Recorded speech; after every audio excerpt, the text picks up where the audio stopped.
Welcome to the Hope Transformation, our fourth annual Hope Summit. Hope focuses on childhood, and specifically, what systems does the child encounter and how they can support PCEs.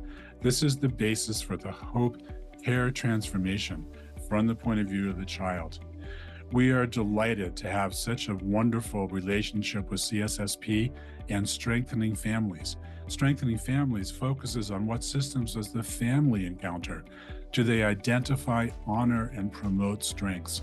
Too often our families encounter systems that find out what's wrong with them, make people feel judged and labeled, ignore community resources, and send them to professionals who will take care of their problems without recognizing what's already going on in their lives.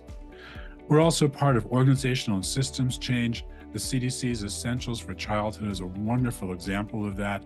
We're looking for systems that create the environment that support infrastructure, and how do they focus on creating opportunities for family and for children. Become a Hope Informed Care organization. We have a pathway that helps organizations become hope informed.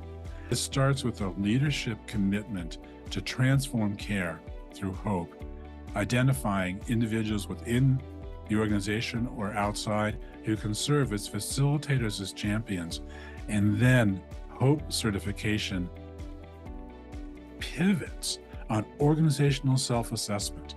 We go through the 6 standards of hope with the organization. They look internally, see what they're doing well, where they fall short, and then based on their own priorities, their own mission and vision, and the information gathered from their self-assessment, they develop an action plan, at which point we call them a hope-inspired organization. As the action plan progresses and they meet their own goals, they can become a hope-informed organization. We're beginning to see hope blossom. It's springtime for hope around the country.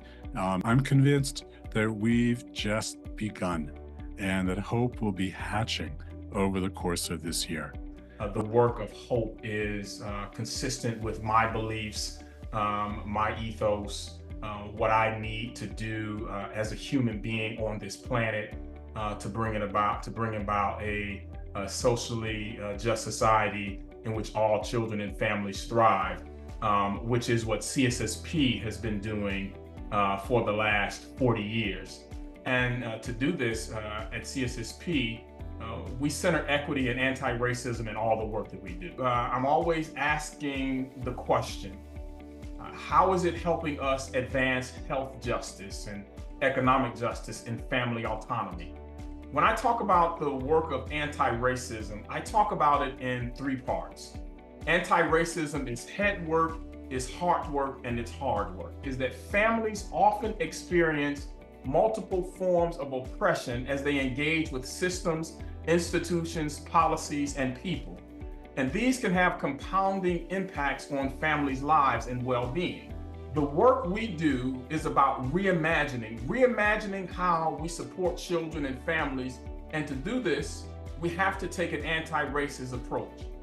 It is necessary for hope. To advance equity, we need to be intentional about the work and how decisions either advance equity or perpetuate inequities.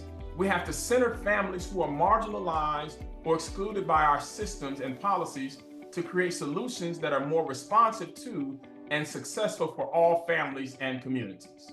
Systems need to undertake a fundamental shift from gatekeepers, where you have this social control and enjoying that social control, to gate breakers and opportunity openers, creating space and opportunities for people to thrive. And for me, the North Star has been this unwavering commitment to changing what we know to be true, which is that a lot of times zip codes determine destiny. For me, there's this deep righteousness and commitment to justice that drives me in this work. We can and we must do better. I'm going to invite you to join me on a journey. I want to share with you what we've done in San Diego to really drive improving equity, making a commitment to health and well-being, and deeply grounding this work in relational connectedness. In 2020, we had the privilege of Bob presenting at a local early childhood mental health conference called We Can't Wait. Many of our team members were there and just absolutely fell in love with hope. We jumped at the opportunity to lean in, dive in, and we immediately registered for training after that conference present. We ended up just talking about hope everywhere we were. Every time we saw hope as a tool or a resource for shared language, shared visioning, alignment around goals, we would just talk about hope. It helped us understand where there was alignment and where there were kind of questions and maybe even some resistance. When we began rolling out hope, we rolled it out kind of softly at first to kind of see what the reception was, and folks loved it. They loved it because it felt super actionable. They loved it because it felt like it provided a through line through all the other content that we were providing. They felt like it was accessible, and they felt like they could integrate it into their work immediately. And so we went all in. We honored the expertise of the folks we were working with and really came alongside them in their process of adoption and integration. I want to just point out the levels of impact that how we think about our levels of impact. So we always are holding children, youth, and families at the center.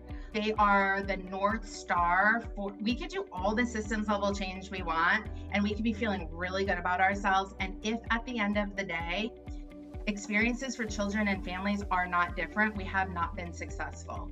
So we are always holding in mind the ways in which children, youth, and families are being impacted.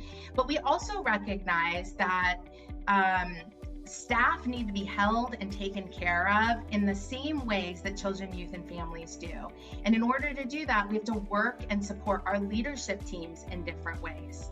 This work is from the inside out.